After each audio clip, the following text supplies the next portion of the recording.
संजय राऊत यांच्या बोलण्याकडे किती लक्ष द्यावं जनतेने हे ठरवायला पाहिजेलाच। त्याचं कारण ह्या संजय राऊतांना कल्पना असणं गरजेचं आहे की तुमच्या अगोदर स्वतः मुख्यमंत्री नव्हते त्यावेळेला तिकडे जाऊन अटक झाली होती आणि जवळजवळ 22 दिवसाची ते जेलमध्ये होते। संजय राऊतांना ह्याची कल्पना आहे का नाही मला नाही माहिती, पण जनतेला चांगलं माहिती आहे की त्यावेळेला जे काय ठराविक मंडळी होते त्याच्यामध्ये एकनाथ शिंदे साहेब होते।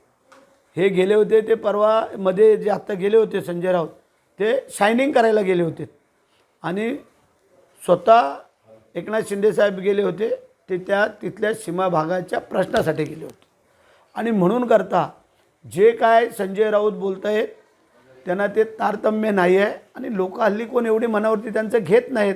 त्यांना माहिती आहे की रोज सकाळी त्यांना काय बोलल्याशिवाय संध्याकाळची झोप लागत नाही संजय राऊतांना, असं जनतेचं म्हणणं आहे।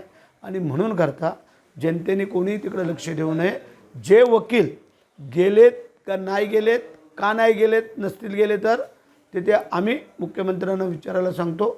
एखाद्या वकिलाची जर का एखाद्या तारखेला अडचण असल्याने तो नाही जाऊ शकला म्हणून काय सारखंच नाही गेला अशातला भाग नाही आहे।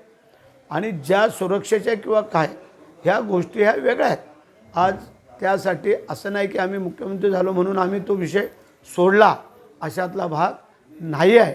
आणि सगळ्या महाराष्ट्रीय जनतेचं म्हणणं आहे की हा सीमा भागाचा प्रश्न सुटावा आणि त्या लोकांना महाराष्ट्रामध्ये समाविष्ट करून घ्यावं, हे सगळ्या जनतेच्या वतीने मुख्यमंत्र्यांचं पण मत आहे आणि ते आमचं पण मत। एबीपी माझा, उघडा डोळे बघा नीट।